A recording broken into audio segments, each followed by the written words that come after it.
Hey folks, welcome back to the Portable Gamer.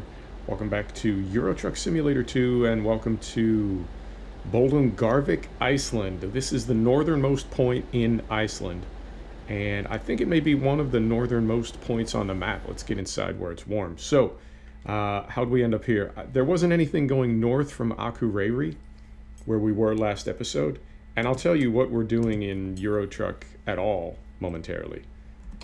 So let's get the rear lift axle up. We've got a GPS down in the corner there. Let's risk it. I'm trying to run without the navigator, the mini map. Carefully. So we are back in our MAN. We were in that Scania top line just for a holiday episode. However, we're not running the Grimes Frosty, everything wintry that you're seeing right now. This is native ProMods Iceland weather. And textures, physics, everything. We're not running Frosty right now, but it's pretty frosty just the same. Oh, there goes my voice. I don't know what is going on with my voice lately, but it is not cooperating. So, why are we in Euro Truck on a Friday? Well, because of that dang old MotoGP 18. The race this week was in Silverstone. I've really been finding some challenges in MotoGP 18, and I found some at Silverstone. I didn't qualify well, and I ended up finishing, I came P15. So I actually dropped 2 positions in the championship points. We're down to 4th now, and we're still meeting all our goals. We are first rider, and we made all our goals for the weekend, even with that bad finish. We met our qualifying goal, we met our finishing goal, and we beat our teammates. So we actually increased in reputation, even with that terrible win. You know, something about MotoGP 18, I'll tell you a little bit more as we get rolling. Man, I always end up with so many like loose threads. I got untied threads. I need to tell you all about them. So let's get out on the highway. I'm going to drop these lift axles now before I forget, because we are going to need them. And yeah, so the northernmost point on the map, and the roads up here are a nightmare. We're going to go over multiple passes. We're hauling canned fish to Reykjavik. We're going to go over multiple mountain passes. We're going to go through ice storms, and it's going to be very exciting. We are starting in the dark, but it's always kind of dark in Iceland. When I launched into the game, it was like 2 in the afternoon, and it was pretty dark. So I didn't see much of a difference. Now it is, what time is it? It's 1:30 in the morning, so the sun will most likely come up while we're on this trip, but it won't really come up. You know what I mean? It'll just sort of come up. So we're going to go to Iceland, and then our third trip, Iceland, we're going to go to Reykjavik. And that'll be our second trip in Iceland. And then our third trip in Iceland will be to drive along that southern coast from Reykjavik back to Seyðisfjörður, I want to say is the name of it. And then we'll just do 3 trips. And that'll take us past the first of the year. And then we'll pick up in Scandinavia again, but we'll be running Frosty. And we'll do that for the next couple of months. We'll make our way east through Scandinavia up to the North Cape. Slippery. We'll make our way east through Scandinavia up to the North Cape, and then we'll make our turn south out of Frosty when we get into, I don't know, you want to say like March? April?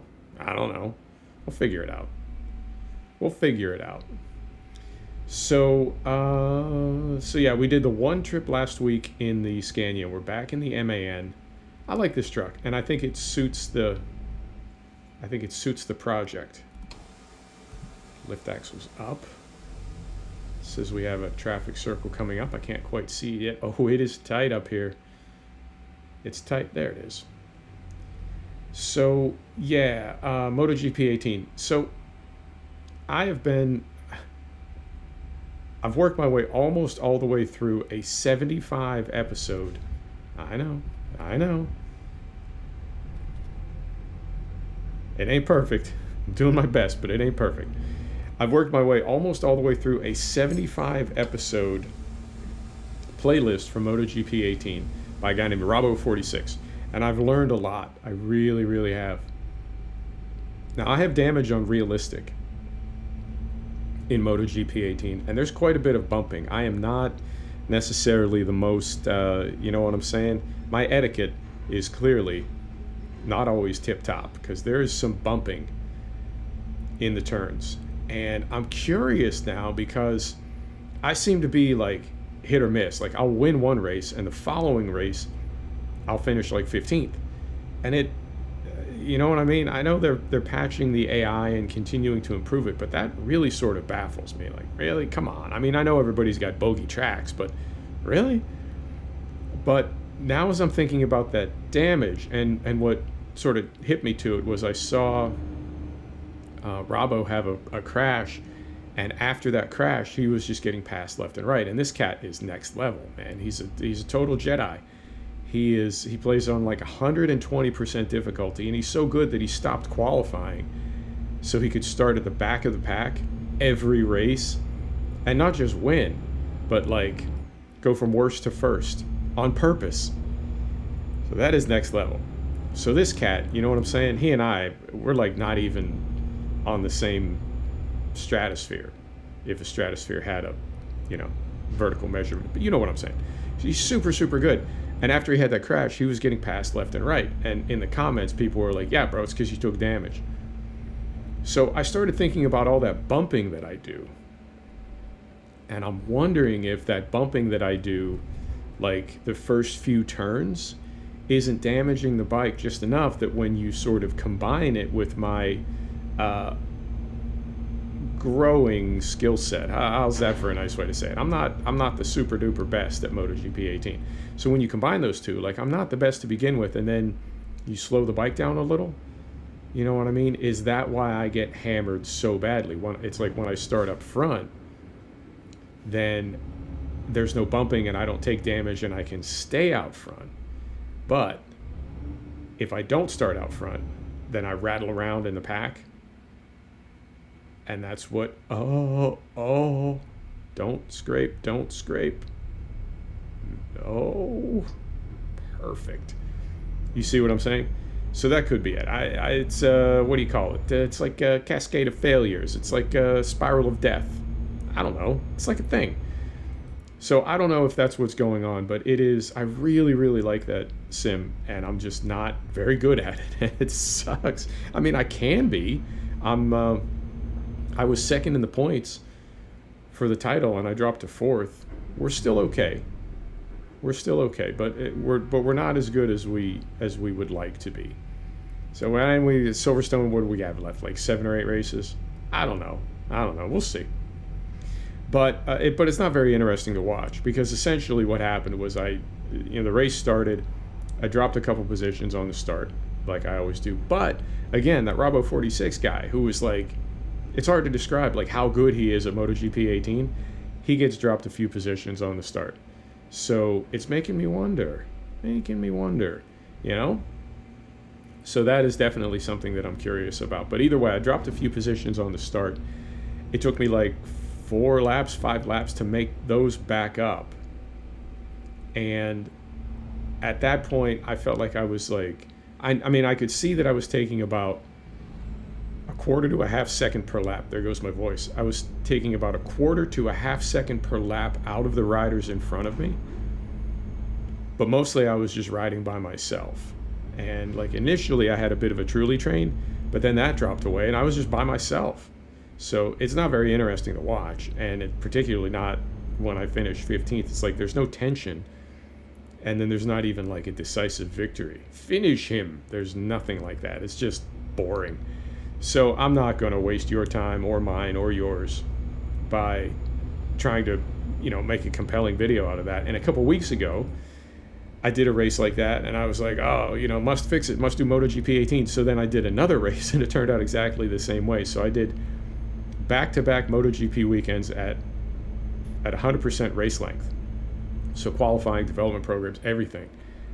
Back-to-back. Oh, man, that's a lot of chair time, I have to say. So that has me curious. Now, something else I'm curious about, and I learned this also from those Robo 46 videos, getting over, is I just picked a team. I got offers when I was in Moto 3, and we moved up to a Moto 2 team.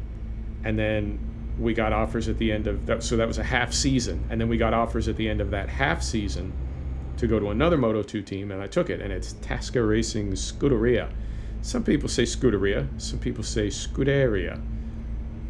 Either way, I got an offer and I took it. Now, going back to this Rabo 46 cat, apparently this guy knows, like, he is just all MotoGP. He just knows it in and out, up and down, everything. I don't. So he knows all the teams, all the riders. He knows the teams that the riders are going to, like, next year. They're not even there yet, and he knows them. So I don't. And like in F1, in F1 you have the 3 real teams, and then you have all the other teams. And I was curious about that. I was curious, like, why does Renault even bother showing up? Why does Force India even go to a race? Why do they spend like $200 million a year knowing they're going to lose every week? And part of it is advertising and marketing. Part of it is they just love racing. They're super passionate about it. And part of it is FIA needs them there, right? You can't have a noble win without a noble loss. So if it was just Ferrari, Mercedes, and Red Bull racing each other every week, you got to have a plucky underdog. And apparently the same thing applies in MotoGP and in Moto2 and Moto3. Red Bull rookies are spec racers, I believe, so it's not really the same there. But it definitely in MotoGP and in Moto2 and Moto3 as well, you gotta have a loser if there's going to be a winner. I just don't know the teams as well as an example, that guy, but I don't know the teams well at all. Slippery. I don't know the teams well at all. So that Tasca Racing Scuderia, I don't know. They could be a top tier team. They could be the best of the rest. They could be the worst of the rest. They could be struggling to not finish last. But apparently that has something to do with it as well. And it's just like the F1 games by Codemasters. It's just like Madden. It's easier to win when you're the Patriots. Harder to win when you're the Tampa Bay Bucks or like Williams. You know what I'm saying? So I don't know how good my team is, and it could be that I'm at a disadvantage simply because I picked that team, right? But I don't know, and I don't want to make excuses for myself. I mean, I love the sim, and I think that's one of the most interesting and challenging things about making YouTube videos that I've found so far is, right out of the gate, there were some technical challenges. And it's things like, getting your microphone dialed, getting your res, making sure your videos are nice and crisp and high frame rate, and you know what I mean? It's just strictly technical stuff. And then after that, it's like, okay, now how do we make a good video? And that's been the tricky part, because there's several components to this. And I know I've talked about this before, and the reason I say I know I've talked about this before is I hate repeating myself. So when I say that, that's like me acknowledging, yeah, I know I've said this before. And the ironic thing, it's beyond ironic. The meta thing about that is every time I say, I've talked about this before, I've actually said that before. So you see what I'm getting at, right? Like I'm being ironic as I'm trying to not be repetitive. It's deep, man. It's always deep when Sweet William's around. Wait, what? Anyway, what I'm saying is there's like another level under the level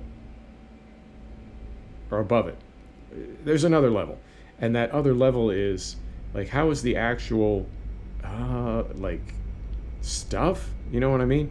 You can go see I don't know, you can go see a play at your local community theater. Oh, moment please, I gotta clear my throat, be right back. I would love to have a sip of coffee, but both my hands are on the controller, and I can't bring myself to put a straw in my coffee mug so I can just like lean down and hit it. Can't do it, won't do it. So you can go see a play at your local community theater, right? And the director is really good, and they bring all their crew together, so the set design is good, and then the sets are well made, and that's two different things. Whoever designed them has to know what they're doing. They gotta, have a whatever, and then whoever builds them has to be able to execute the designer's vision. Okay, that's good. The lighting is there, the sound is there, you know, and let's say maybe even the acting is there. And it's all there, but it's like a crappy play. Oh, well, that's not, you know.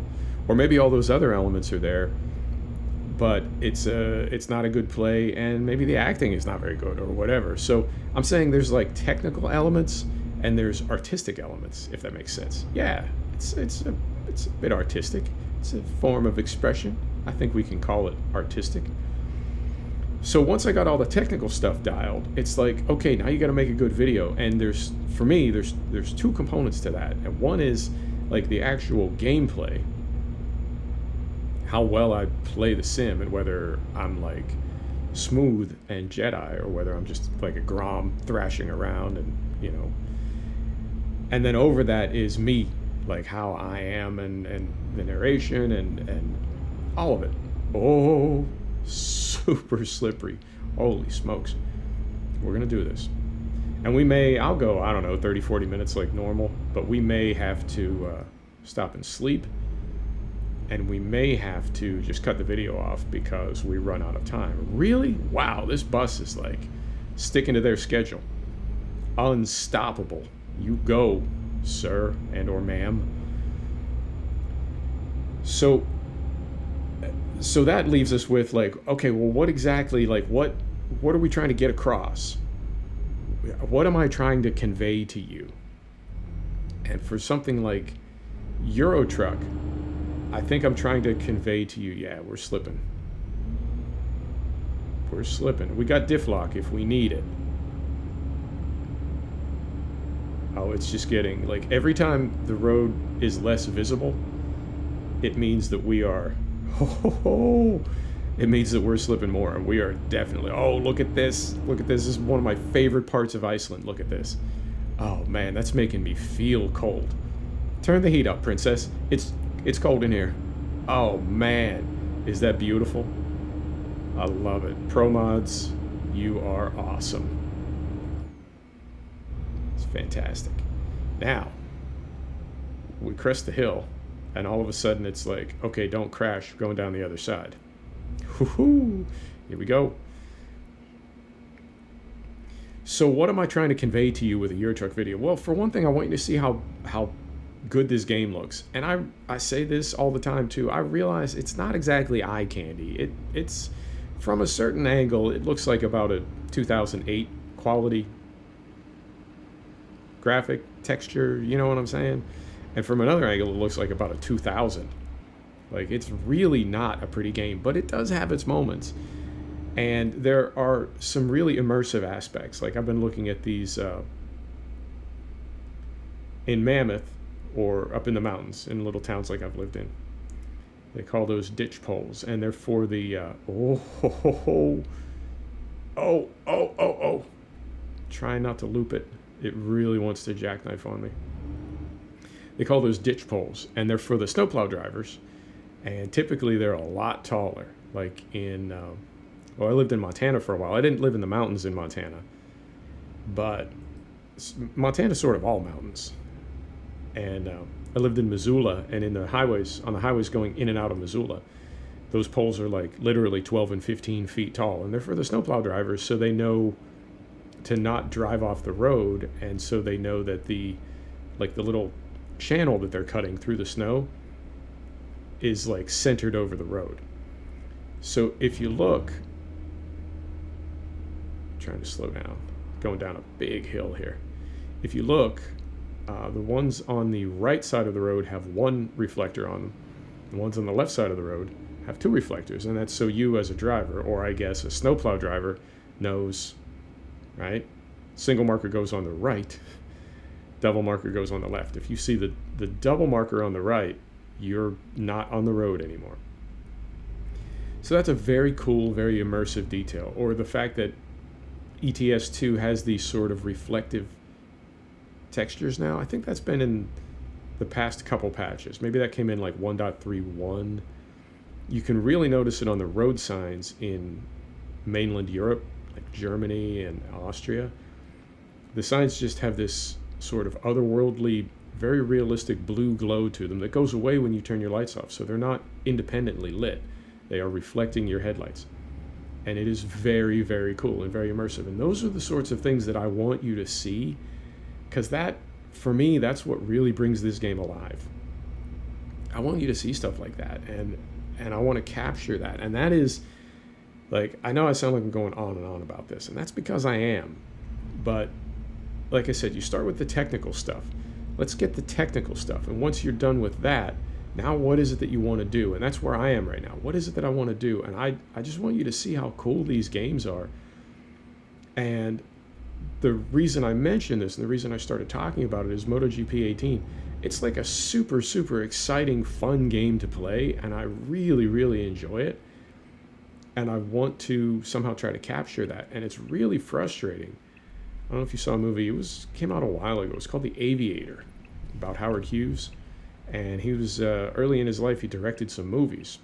And he directed a movie, close back there. Directed a movie about World War I aircraft. And he directed it like in the 20s or 30s, I want to say. So it really wasn't that long after World War I, or the Great War, as some people say. But he's arguing with his crew and his staff, and he's all upset, and he's saying, it doesn't convey the sense of speed that you feel when you're in a plane. And those planes, they only went like 100 miles an hour, but I'm sure in 1917 that felt pretty goddamn fast. There weren't a whole lot of people in the world that had gone 100 miles an hour at that time. And now it's like everybody's gone 100 miles an hour. If you've been in a plane, right, or even in a fast car, you've gone 100 miles an hour. Everybody's done that. Trains, there's tons of ways to go 100 miles an hour. But in 1917, it was like there were probably only a few hundred people in the world that had ever gone 100 miles an hour. It was much more of a big deal then. And he was trying to convey that. And I guess that's the same sort of challenge that I feel when I'm doing something like MotoGP 18. Like, I make the video and then I watch it and I'm like, no, this isn't capturing anything. And I have so much respect for YouTubers that have cracked that code. And there really is some talent involved, I have to say. There's no other, it's kind of a subtle thing. Like, how do I play a video game and record it and then edit it and put it together in a way that when you watch it, you feel like a genuine sense of tension. Is he going to win? How's this going to turn out? Oh, he better be careful. That sort of thing. And there are some YouTubers that I watch that they can do that. And I can't do that yet. And I want to. I definitely want to, but I'm not there yet. What's going on here? Okay, we're good. All right. Is this person going to go? No, they're going to wait. Thank you. Fantastic. Is this a dirt? Oh, yeah. Fantastic. So you see what I'm getting at. So that is an ongoing goal for the channel. And that's why there is no MotoGP video today, because what I could have posted would have been, I would have been posting it just to post it. Like, today's MotoGP 18 day. Here's your motorbike video, but it wouldn't have meant anything. It wouldn't have been, the quality would not have been there. So we're going to do this instead, and I'll keep working on it. I'll know when I get there. Something else that's fun to do. There are a couple big time YouTubers that I follow, millions and millions of subscribers. Not those. I'm not. I know the big six. Yeah, that's not for me. Oh, it's pretty steep right here. Oh, pretty steep with not quite a switchback, but we've got a mighty turn right here. Two of them, in fact. Oh, this is awesome. I do love pro mods.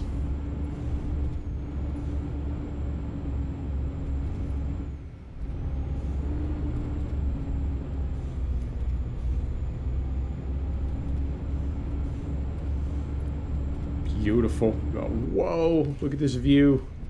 This is fantastic. You got to be careful not to slide off the road. So there's a couple YouTubers that I follow that have millions and millions of subs, and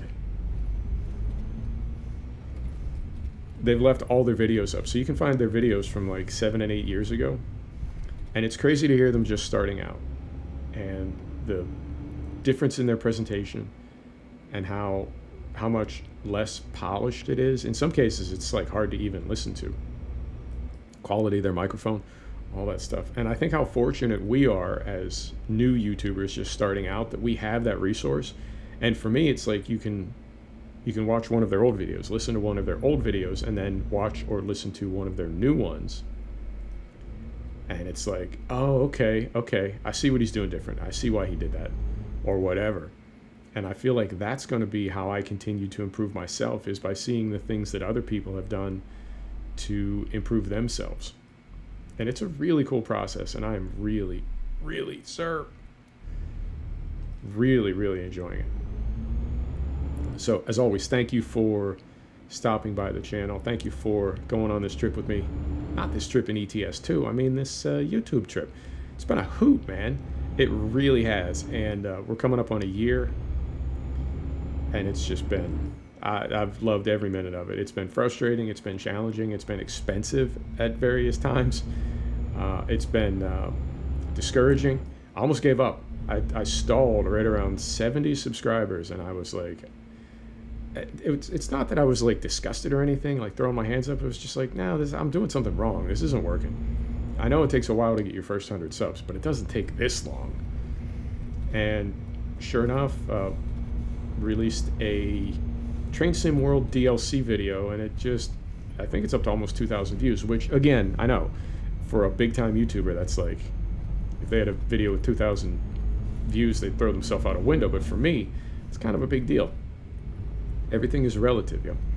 So yeah, it just, and I picked up like 30 subscribers in just a couple weeks, and it totally like relit the fire under me and really got me motivated. So very cool. And it's fascinating to me that when I started this channel, I wanted to do ETS and farm sim.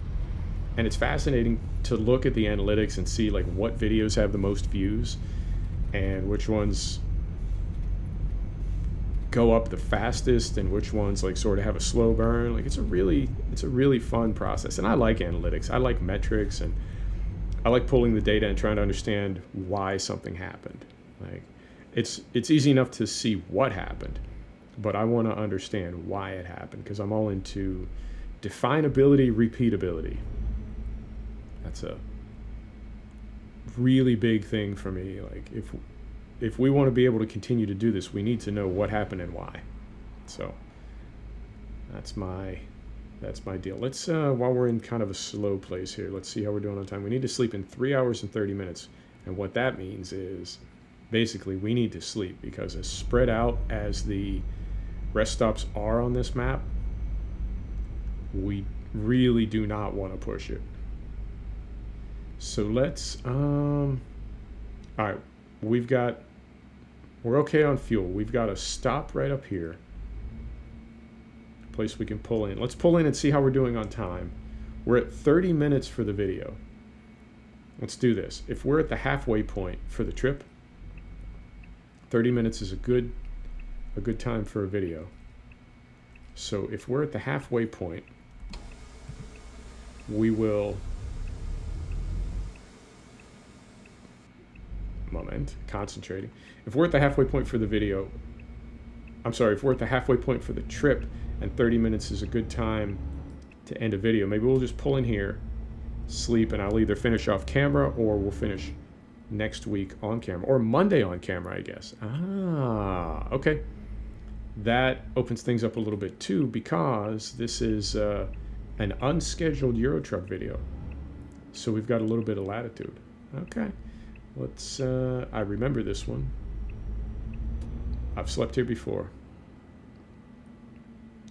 So let's pull right in here. Hey, look, it's daylight. Perfect time for us to stop. Right. So I'm not going to sleep yet. I'm going to stop. Throw on the brake. Parking lights on. and let's look at the map. So we are, oh man, that's tricky. We are about exactly halfway. And what that tells me is if we wanted to finish this trip, it would take another 30 minutes and that would be a 1-hour video. That's a pretty long video, I have to say. It's a lot for you to watch, and it's a lot for me to render. Let's do this. I'm making an executive decision. I'm going to shut it down. I'm going to go to sleep. What? Delivery very soon? Oh, man. All right. I'm going to go to sleep, and we'll finish next week.